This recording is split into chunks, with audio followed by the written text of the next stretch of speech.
Good morning students.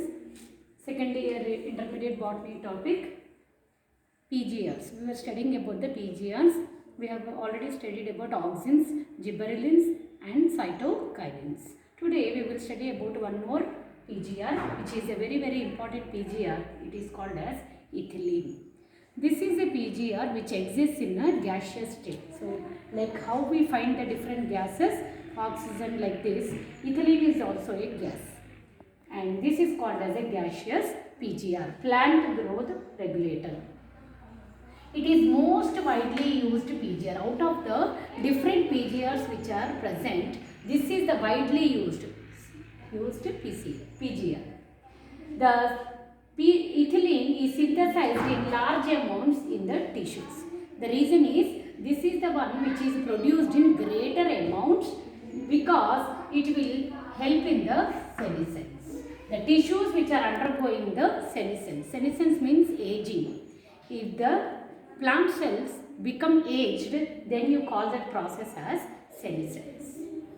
And ripening of the roots. So the fruits will ripen. They will be ready for the eating process. So ripening of the fruits help in the, because this is because of the ethylene. And even the not only fruits, leaves and flowers. So these are the different parts of the plant. You can see here fruits, leaves and the flowers. All the three parts which are very important parts of the plant are affected because of the ethylene. This is a PGR which also helps in the growth of the seeds. So even the seeds which are present are, and the growth of the seed will be enhanced in the presence of ethylene. Increased rate of respiration.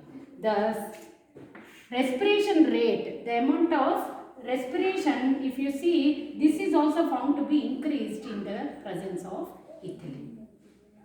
And this is referred as respiratory climactic. What is respiratory climactic? The increased rate of respiration is called as respiratory climactic. Why it happens? This happens in the presence of a PGR called as ethylene.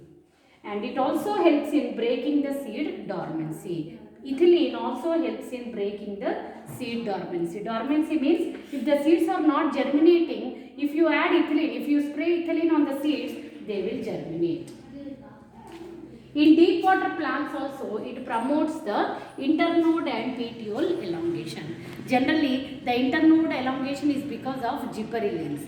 And you see here, in case of water plants which are deep seated, the ethylene will help in the internode elongation or the petiole elongation. Ethylene also helps in root growth and the root hair. So even the root system is affected because of the ethylene. The flowering occurs in the mango. The flowering is also enhanced in the pineapple. And you also see that fruits like tomato and apples also become ripened in the presence of ethylene, which is released by a chemical called as ethyphon. This ethyphon helps in the release of ethylene and ripening of the fruits.